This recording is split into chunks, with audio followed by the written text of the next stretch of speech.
I'm building a 100K video agency from scratch with no case studies, no niche, no existing client base, just a blank slate, and I'm sharing everything in real time. So most video business owners, they aren't stuck because they lack the technical or creative skill. They're stuck because they're operating as technicians instead of strategists. And they're thinking like freelancers, not founders, because no one taught them the business side of video production. So my goal is to share everything as I go about landing my next 100K, the steps, the strategy, the wins, and the mistakes, completely unfiltered. In my last video, I walked through the framework that I'll be following, which is choosing a niche, doing the market research, building the offer, generating leads and closing sales, and I shared that my starting niche is likely to be in the finance industry, which is a notoriously difficult space to break into. And why choose something that hard? Well, because I want to show what's possible, even in the most challenging markets. So if you approach it with the right marketing, mindset, positioning, and strategy, I want to show you what's possible. So here's what's happened since the last video. I needed to understand the specific pain points and challenges that decision makers in this niche are facing. And that insight will help shape my messaging, my marketing, and my offer. Because when you know what the prospect is already thinking, then you don't need to sell. So I started from the outside in using Google, LinkedIn, and ChatGPT to explore the market and look at company websites. And while it gave me some useful insight, it's very limited. Like what's on the outside, what's on the website doesn't often reflect what's really going on inside the company. Most people stop at that surface level research, but that's where the real strategy begins. I want my messaging to feel like I'm reading their minds. That means I need real world insights, conversations that reveal what's keeping these decision makers up at night. So I reached out to my network to see if I could get some introductions, because just a handful of real conversations can really be worth their weight in gold. And after several messages and follow-ups, I'm happy to say that I've already landed 2 meetings, which isn't bad just for week 1. One of them is for a very busy CEO at a fast-growing company, and at first he told me that he didn't have the time, so we went back and forth for a few days, and eventually I offered to pay for his time. You know, I could have aimed a little bit lower or tried a different angle, but when you speak to the right people, the insights you gain will be worth 10 times what you spend to speak with them. So let's be honest, these kinds of meetings, they can be worth more than just learning. They can lead to introductions and they can even lead to paid work. So very excited about this. Already got 2 good meetings booked and with exactly the kind of people that I want to be speaking with. In other news, I also set up a couple of first draft cold outreach campaigns to the finance sector, and very excited as well to say that I've got 4 people interested in speaking and one of them is already booked in. So that gives me 3 solid research calls confirmed for this week, and I'll break down more of what I do with the cold outreach side of things in the coming videos. Now, there are a few really important lessons that I want to share, especially if you're just choosing your niche right now, or if you're struggling to book calls. And these are things that I've learned not just from this week, but from years of trial and error. And honestly, they're really worth hearing even if you're struggling when you're further along. So the first lesson is start dating before you get married. So choosing a niche can feel like a lifelong commitment, but it's really not. And having coached hundreds of video business owners, I can tell you that everyone overthinks this part, but your niche isn't forever. It's just your starting point. And picking a niche is essential because without it, your messaging and your marketing is generic and it won't land.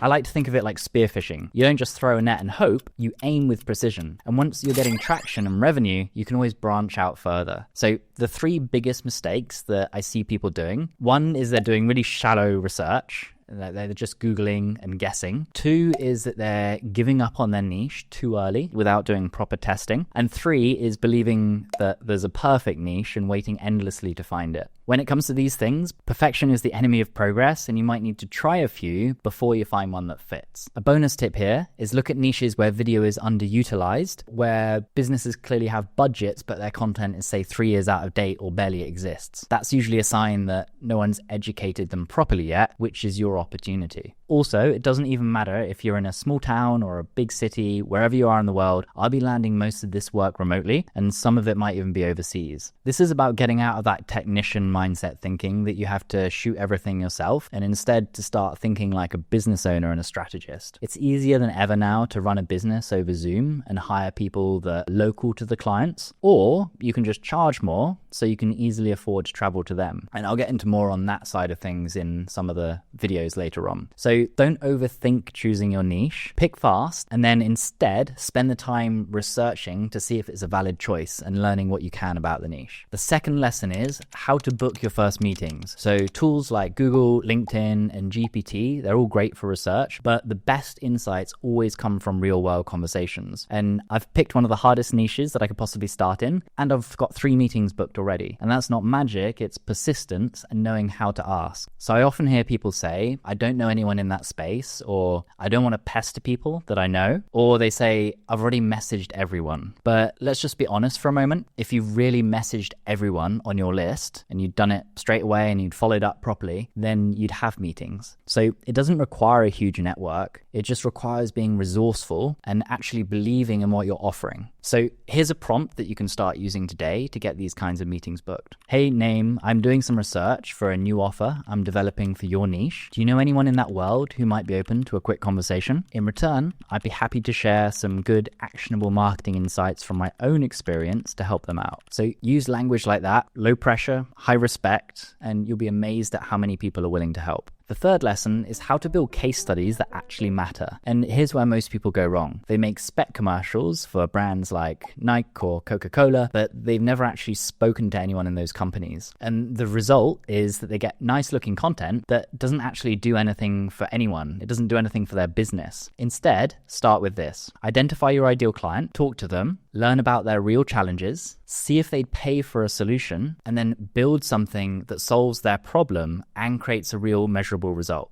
And that's your case study. And ideally, it should be paid, because when you position it right, clients are willing to fund your first case study. So when you do this well, you don't need a website, you don't need a show reel, and you don't need to work for free. You just need to speak with the right decision makers. You need to understand their problems and then offer a clear solution. So in the next video, I'll share some of the exact words I use to propose a case study that's mutually beneficial and also leads to long-term work. Here's my personal take on this. So the case study and research process should always be ongoing. Even now, after all these years, I get the best insights not from online tools, but from listening. Real humans, unfiltered thoughts, business owners explaining what keeps them up at night. And this is how I learn, and it's how I sell, and it's how I build long-term partnerships. Because when you're genuinely curious, when you ask, how can I help, instead of, can I pitch you something? That's when people open up. And that's when the real opportunities start to show up. So that's the update on the 100K project and the 3 big lessons so far. That is how to think about your niche, how to book real meetings, and how to build valuable case studies. In the next video, we'll find out what actually happens in those meetings that I've got booked. Do people show up?